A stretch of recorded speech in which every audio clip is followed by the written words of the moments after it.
Sir अगर हम CUET exam में बैठना चाहें तो हमारी योग्यता क्या होनी चाहिए, हम कितने क्वालिफाइड पढ़े लिखे होने चाहिए। सीयूईटी एग्जाम के लिए एग्जामिनेशन का फॉर्म कब रिलीज होता है, कब हम फॉर्म भरेंगे, कहीं डेट निकल तो नहीं गई सर। थोड़ा सा और आगे बढ़ते हैं और जानते हैं कि सिलेबस क्या है। तो लैंग्वेज का जो सिलेबस होता है, तैयारी कैसे करें, सबसे इंपॉर्टेंट चीज ये है। सबसे पहले तो तुम टारगेट सेट करो यार। जी हाँ, यही वो एग्जाम है जिसके माध्यम से भारत के 250 यूनिवर्सिटीज में आप एडमिशन ले सकते हो। अगर मैं आप सभी स्टूडेंट से कहूं कि सिर्फ एक एग्जाम और भारत के 250 यूनिवर्सिटीज में टॉप कोर्सेज को करने के लिए आप एलिजिबल हो जाओगे, तो थोड़ा सा शॉक हो सकते हो आप। इससे भी ज्यादा झटका आपको तब लगेगा जब मैं ये बात कहूं कि सिर्फ एक एग्जाम दो और भारत के लगभग 48 प्लस सेंट्रल यूनिवर्सिटीज में टॉप कोर्सेज करने के लिए आपके दरवाजे खुल जाएंगे, तो थोड़ा झटका और लग सकता है। और ये झटका लगना स्वाभाविक भी है, क्योंकि आज से लगभग 5 साल पहले ये सीन नहीं था। अगर आपको डीयू में एडमिशन लेना है तो डीयू के लिए अलग आपको प्रोसीजर होता था, बीएचयू में लेना है तो बीएचयू का अलग एंट्रेंस होता था, एयू में लेना है तो अलग भागा दौड़ी होता था। परंतु अब क्या है, डीयू, बीएचयू, एयू, जेएनयू, ऐसे 48 प्लस सेंट्रल यूनिवर्सिटीज में अगर आपको एडमिशन लेना है, एक ही झटके में एक एग्जाम दो, उसमें अच्छा मार्क्स लाओ, जो यूनिवर्सिटी में एडमिशन चाहते हो उसमें मिल जाएगा। कितनी अच्छी बात है ना। इसी एग्जाम के बारे में हम बात करेंगे। जी हाँ, यही वो एग्जाम है जिसके माध्यम से भारत के 250 यूनिवर्सिटीज में आप एडमिशन ले सकते हो और अपने फेवरेट कोर्स वहां से कर सकते हो। BA, BSc, BCom, BBA, BCA, ये सारे कोर्सेज आपको यहां पे मिल जाएंगे, बीटेक वगैरह सब।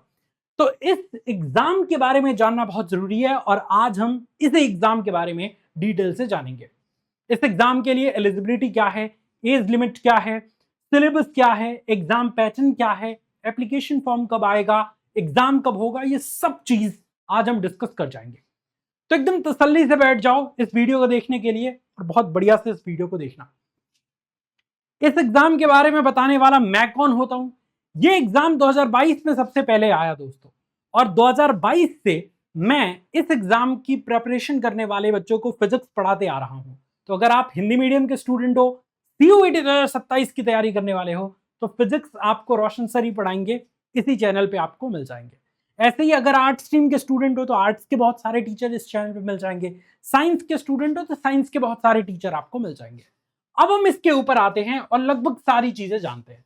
सबसे पहले हम जानते हैं इस एग्जाम के बारे में। सीयूईटी, सीयूईटी का फुल फॉर्म होता है सेंट्रल यूनिवर्सिटी एंट्रेंस टेस्ट। नाम से ही स्पष्ट है दोस्तों कि एक ऐसा एंट्रेंस टेस्ट जिसके माध्यम से आपको सेंट्रल यूनिवर्सिटी में एडमिशन मिलता है। अगर आप चाहो तो प्राइवेट में भी मिल जाएगा, अगर आप चाहो तो जो है वो कुछ छोटी मोटी यूनिवर्सिटीज में भी एडमिशन मिल जाएगा, परंतु सेंट्रल यूनिवर्सिटी का डिमांड बहुत ज्यादा होता है। ज्यादातर बच्चे चाहते हैं कि डीयू, बीएचयू, एयू में ही मुझे एडमिशन मिले, और उसका प्रोसेस पहले बहुत टफ था, लेकिन अब इस एग्जाम को देके आप सेंट्रल यूनिवर्सिटीज में एडमिशन ले सकते हो। ठीक है, तो अब आओ एक एक करके सारी बातें जानते हैं। अब सबसे पहले हम जानते हैं कि इस एग्जाम के बारे में थोड़ी बहुत चीजें क्या है। सबसे पहले ये एग्जाम करवाता कौन है, तो ये एग्जाम एनटीए कराता है। जी हाँ, एनटीए के बारे में तो जानते ही होंगे, इतना लाइमलाइट में है एनटीए। नीट का एग्जाम जो बॉडी कंडक्ट कराता है, वही सीयूईटी का भी एग्जाम कंडक्ट कराता है, यानी नेशनल टेस्टिंग एजेंसी। राष्ट्रीय प्रवेश परीक्षा ये एक तरीके का नेशनल लेवल का एग्जाम है। भारत के सेंट्रल, स्टेट और डीम्ड और कई प्राइवेट यूनिवर्सिटीज में भी एडमिशन लेने के लिए ये एग्जाम कंडक्ट होता है। ये एग्जाम कौन दे सकता है, तो ये एग्जाम वे बच्चे दे सकते हैं जो 12th क्लास पास हैं, या इस बार यानी 2027 में 12th क्लास में 12th क्लास का एग्जाम देने वाले हैं, यानी अपियरिंग में हैं। तो वे बच्चे इस एग्जाम को दे सकते हैं और टॉप यूजी कोर्सेज कर सकते हैं, जैसे BA, BSc, BCom, BBA, BCA, ये सारे कोर्सेज कर सकते हैं। कहां से, DU, BHU, JNU, AU, BBAU सहित 250 प्लस यूनिवर्सिटीज से कर सकते हैं। ठीक है भैया, आगे चलते हैं और थोड़ा सा और डिटेल में चीजें जानते हैं। सर अगर हम सीयूईटी एग्जाम में बैठना चाहें तो हमारी योग्यता क्या होनी चाहिए, हम कितने क्वालिफाइड पढ़े लिखे होने चाहिए, और साथ ही साथ हमारी एज लिमिट क्या होनी चाहिए। तो आओ इसका भी जो है कंफ्यूजन दूर कर देते हैं। सबसे पहले हम एलिजिबिलिटी के बारे में बात करते हैं, योग्यता के बारे में बात करते हैं। तो जो कैंडिडेट 2027 के सीयूईटी एग्जाम में बैठना चाहता है वो क्लास 12th पास होना चाहिए, कभी भी किसी भी साल में पास होना चाहिए या फिर अपियरिंग में होना चाहिए, यानी 2027 में ही क्लास 12 का एग्जाम देने वाला होना चाहिए। और किसी भी मान्यता प्राप्त बोर्ड से वो अगर पास है या अपियरिंग में है तो वो सीयूईटी एग्जाम के लिए एलिजिबल है, वो एग्जाम में बैठ सकता है। आयु सीमा क्या है, एज लिमिट क्या है? तो देखो, सीयूईटी एक एंट्रेंस एग्जाम है और ज्यादातर एंट्रेंस एग्जाम में कोई एज लिमिट नहीं होती, तो यहां पे भी कोई एज लिमिट नहीं है। लेकिन हाँ, जिस भी यूनिवर्सिटी में आप एडमिशन लेना चाहते हो उसके एक बार इंफॉर्मेशन बुलेटिन को देख लेना, क्योंकि कई बार यूनिवर्सिटीज एज का क्राइटेरिया लागू कर देती है। तो सीयूईटी के लिए एनटीए तो कोई एज लिमिट नहीं रखता, परंतु यूनिवर्सिटी का भी एक बार पोर्टल आप चेक कर लेना जहां पे भी आपको एडमिशन लेना हो। ठीक है, आ जाओ आगे चलते हैं। सीयूईटी एग्जाम के लिए एग्जामिनेशन का फॉर्म कब रिलीज होता है, कब हम फॉर्म भरेंगे, कहीं डेट निकल तो नहीं गई सर, ये सारी चीजें, सारे ख्याल आते हैं। तो देखो, फॉर्म कब आता है, एप्लीकेशन फॉर्म सीयूईटी एग्जाम का कब आता है, तो ये लगभग जनवरी से लेके फरवरी, मार्च तो बहुत बीत गया, बहुत लेट हो गया, जनवरी और फरवरी के बीच में आपका सीयूईटी का एग्जामिनेशन फॉर्म रिलीज कर दिया जाता है। लगभग 10 से 15 लाख स्टूडेंट इस एग्जाम का फॉर्म भरते हैं। पॉपुलैरिटी तुम समझ सकते हो इसका। उसके बाद से मई में आपका एग्जामिनेशन होता है, लगभग 11 मई से 31 मई के बीच में एग्जामिनेशन कंडक्ट होता है। तो जनवरी से लेकर फरवरी के बीच में आपका जो है वो रिलीज हो जाएगा एप्लीकेशन फॉर्म, और मई में आपका एग्जाम हो जाएगा और उसके बाद 1 महीने के अंदर अंदर आपका रिजल्ट आ जाता है, फिर एडमिशन की प्रक्रिया शुरू हो जाती है। अब हम सब्जेक्ट कॉम्बिनेशन जानते हैं कि अगर हमें सर सीयूईटी का एग्जाम देना है तो इसमें कितने सब्जेक्ट के क्वेश्चंस पूछे जाते हैं, कितने सब्जेक्ट से। जैसे नीट का एग्जाम है तो फिजिक्स, केमिस्ट्री, बायोलॉजी में भी जूलॉजी, बॉटनी होता है। इस तरीके से 3 सब्जेक्ट होते हैं जनरली। वैसे सीयूईटी में कितने सब्जेक्ट होते हैं, तो सीयूईटी में सब्जेक्ट जो है वो आपके ऊपर डिपेंड करते हैं। आप अगर 2 सब्जेक्ट लेके पढ़ना चाहते हो तो 2 सब्जेक्ट लेके पढ़ो, 3 सब्जेक्ट लेके पढ़ना चाहते हो 3 पढ़ो, 5 सब्जेक्ट लेके पढ़ना चाहते हो 5 सब्जेक्ट पढ़ो। ये क्या बात हुई सर, हमारे ऊपर कैसे डिपेंड करता है? तो हम तो चाहेंगे कि एक ही सब्जेक्ट लेके पढ़ें, लेकिन तुम्हारे चाहने से नहीं होगा ना। आपको कौन सा कोर्स करना है, किस यूनिवर्सिटी से वो कोर्स करना है, इस बात पर सब्जेक्ट कॉम्बिनेशन डिपेंड करता है। मान लो आपको बीएचयू से बीए ऑनर्स करना है, यानी आर्ट्स का कोई कोर्स करना है, तो बीएचयू ये कहता है कि अगर हमारे यहां से तुम आर्ट्स का कोई कोर्स करना चाहते हो तो एक लैंग्वेज आपके पास होना चाहिए और जीएटी होना चाहिए। अगर तुम्हारे पास लैंग्वेज और जीएटी है, ये 2 सब्जेक्ट, तो आप हमारे यहां से आर्ट्स कर सकते हो। जनरली जो सीयूईटी का एग्जाम है उसमें 3 सेक्शन से क्वेश्चन पूछा जाता है। सेक्शन 1 आपका होता है लैंग्वेज सब्जेक्ट का, जिसमें 13 लैंग्वेजेस होते हैं लगभग। ये समझ जाओ कि हिंदी, इंग्लिश, ऐसे ही करके 13 लैंग्वेजेस होते हैं। उसके बाद domain specific subject, domain subject में जो है वो ये सेक्शन 2 होता है।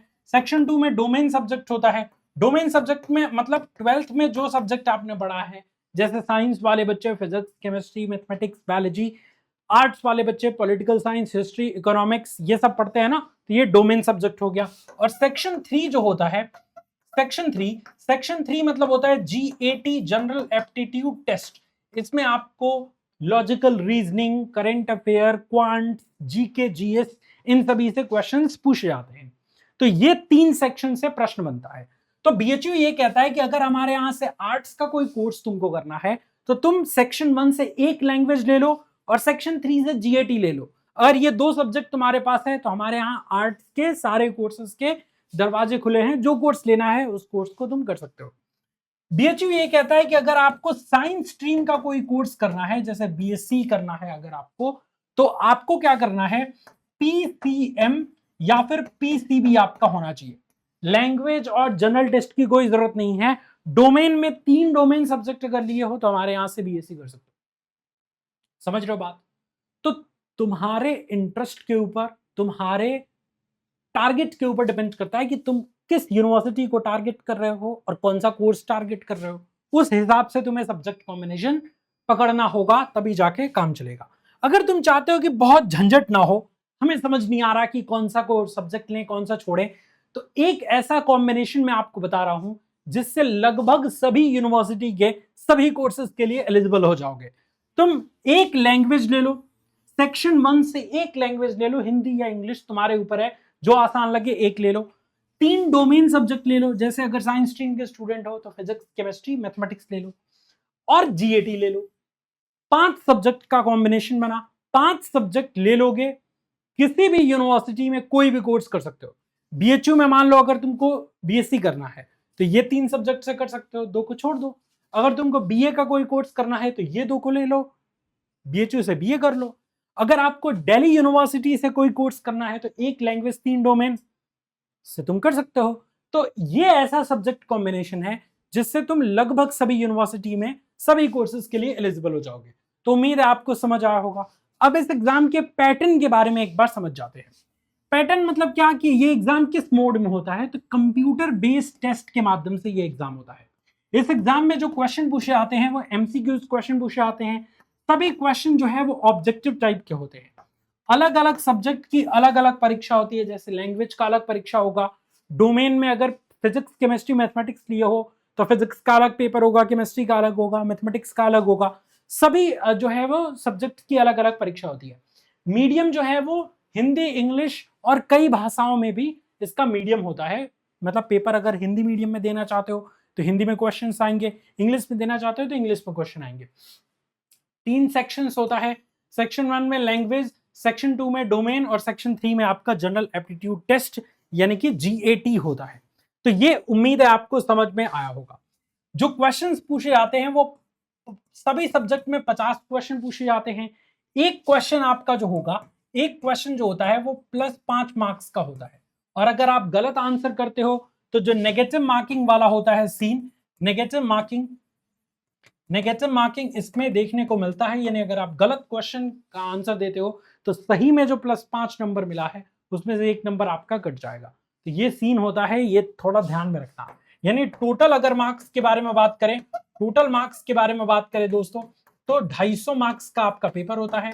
250 में अगर आप 200 प्लस लेते आते हो या 150 प्लस भी जाते हो तो बहुत संभावनाएं हैं कि आपका एडमिशन किसी न किसी यूनिवर्सिटी में अच्छा हो जाएगा। अगर सभी सब्जेक्ट में आ गए 150 प्लस तो पक्का है कि एडमिशन हो जाएगा किसी भी यूनिवर्सिटी में, देख लो। ठीक है, ये चीज अपने दिमाग में बैठाए रखना, खासतौर पे अगर साइंस स्ट्रीम के स्टूडेंट हो तो ये है आपका एग्जाम पैटर्न जो कि मैंने आपको बता दिया। थोड़ा सा और आगे बढ़ते हैं और जानते हैं कि सिलेबस क्या है। तो लैंग्वेज का जो सिलेबस होता है, जैसे अगर हम इंग्लिश के बारे में बात करें तो रीडिंग कंप्रीहेंशन, वोकैबुलरी और ग्रामर के पार्ट से क्वेश्चंस पूछे जाते हैं। डोमेन सब्जेक्ट का सिलेबस अगर देखें तो जो 12th की एनसीईआरटी है ना, स्पेशली न्यू एनसीईआरटी, उससे जो है वो सारे टॉपिक से क्वेश्चंस पूछे जाते हैं। 11th का नहीं आएगा, सिर्फ 12th का जो है सिलेबस पूछा जाएगा। और जनरल एप्टीट्यूड टेस्ट में reasoning, quantitative aptitude, general knowledge और करंट अफेयर्स, इनसे क्वेश्चंस मिला के पूछे जाते हैं। तो ये सिलेबस है 2027 का। सिलेबस को और डिटेल में जानना चाहते हो तो ऑफिशियल वेबसाइट पे जाके सिलेबस चेक कर सकते हो, कोई दिक्कत नहीं है। तैयारी कैसे करें, सबसे इंपॉर्टेंट चीज ये है। सबसे पहले तो तुम टारगेट सेट करो यार, कि तुम किस यूनिवर्सिटी को टारगेट कर रहे हो और वहां से कौन सा कोर्स करने वाले हो। तो टारगेट अगर सेट कर लोगे तो सब्जेक्ट पता चल जाएगा कि इस सब्जेक्ट को हमें फोकस करना है। जैसे अगर तुम दिल्ली यूनिवर्सिटी से बीएससी करना चाहते हो तो एक लैंग्वेज हिंदी या इंग्लिश कोई चुन लो और 3 domain subject physics, chemistry, mathematics चुन लो। ये 4 सब्जेक्ट को रगड़ के पढ़ डालो, मजा आ जाएगा। जैसे ही टारगेटेड कोर्स अगर तुम चुन लिए और टारगेटेड यूनिवर्सिटी चुन लिए, सब्जेक्ट कॉम्बिनेशन तुमको पता चल जाएगा कि मेजरली मुझे इन्हीं सब्जेक्ट पर फोकस करना है। फिर पूरी एनसीईआरटी को एक बार लाइन बाय लाइन पढ़ लो, प्रीवियस ईयर क्वेश्चंस को देखो, जिससे तुम्हें पैटर्न पता चलेगा कि इस टाइप के क्वेश्चंस पूछे जा रहे हैं। वीकली मॉक टेस्ट दो, डेली रिवीजन करो और टाइम मैनेजमेंट सीखो। और सबसे इंपॉर्टेंट बात, जब क्लासेस कर रहे हो, बैचेस की क्लासेस ले रहे हो, तो उसके बाद सेल्फ स्टडी भी करो, जिससे बच्चे कुछ डाउट खत्म हो जाए और फिर टीचर्स की मदद से तुम एकदम निश्चित तौर पे एग्जाम को क्रैक कर सकते हो। ठीक है, तो ये बात अपने दिमाग में बैठाए रखना। यही बात है बच्चों, इस वीडियो के माध्यम से हमने लगभग सारी चीजें आपको सीयूईटी एग्जाम के बारे में बता दी। अगर कोई दिक्कत है, कोई परेशानी है तो आप कमेंट सेक्शन में पूछ सकते हो। हम टाइम टू टाइम इस तरीके की वीडियोस लाते रहेंगे, जिससे आपका डर, जिससे आपका कंफ्यूजन, जिससे आपका समस्या का समाधान हो सके। रोशन सर साइनिंग ऑफ, मिलेंगे आपसे नेक्स्ट वीडियो में। जय हिंद, जय भारत।